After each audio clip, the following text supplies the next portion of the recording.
Avec Sophie Pignal, on va s'intéresser un peu à la COP 21 et beaucoup au développement durable. Dans cette expression, c'est le mot durable qui est important. Il s'agit de satisfaire les nécessités du présent sans compromettre la capacité des générations futures à répondre de leurs besoins. Voici avec Sophie Pignal comment ça se concrétise très précisément.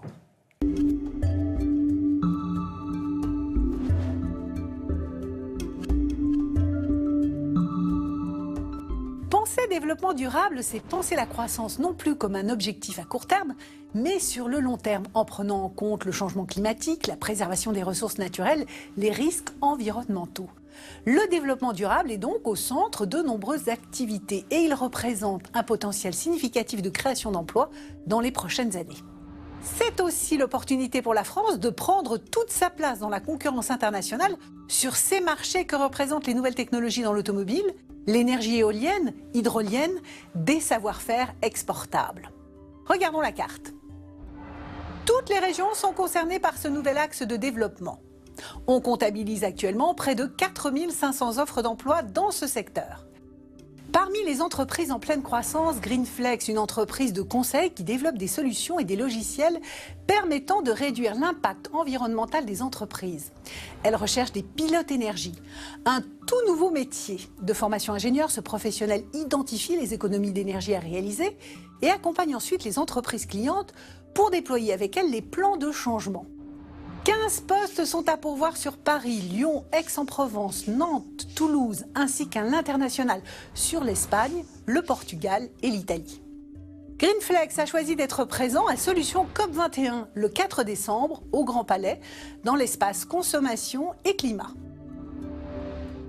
Autre entreprise présente sur ce marché, MyLight System, créée il y a un peu moins de 2 ans dans l'agglomération lyonnaise, cette société est pionnière dans l'autoconsommation solaire.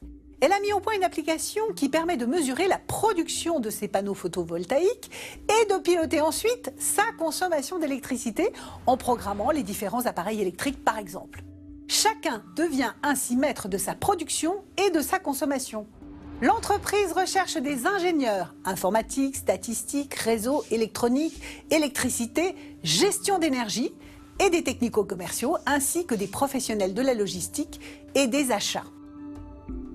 Faire flotter les éoliennes en mer, c'est pour cela que la société Ideol a été créée en 2009. Pari réussit puisqu'en 2015, l'entreprise a signé son premier contrat commercial avec le Japon. L'année 2016 s'annonce prometteuse puisqu'elle va construire la fondation flottante qui équipera la première éolienne en mer en France.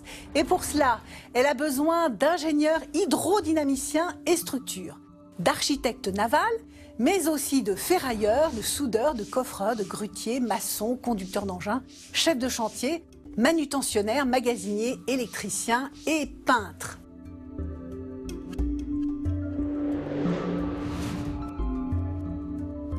En marge de la COP 21, le public est invité au Grand Palais du 4 au 10 décembre pour découvrir les solutions concrètes et déjà accessibles pour entrer dans la société post-carbone. 35 espaces d'exposition, une nuit de l'innovation, un forum emploi-formation, un concert climat, un ciné-climat, des ateliers. L'entrée à Solutions COP 21 est libre et gratuite. Vous souhaitez retrouver les offres diffusées dans cette chronique? Eh bien, rendez-vous sur le site de Télématin. Vous allez retrouver notre partenaire et pourrez ainsi postuler aux offres qui vous intéressent. Excellente journée à vous. C'est bien ça, pratique, non? Merci beaucoup.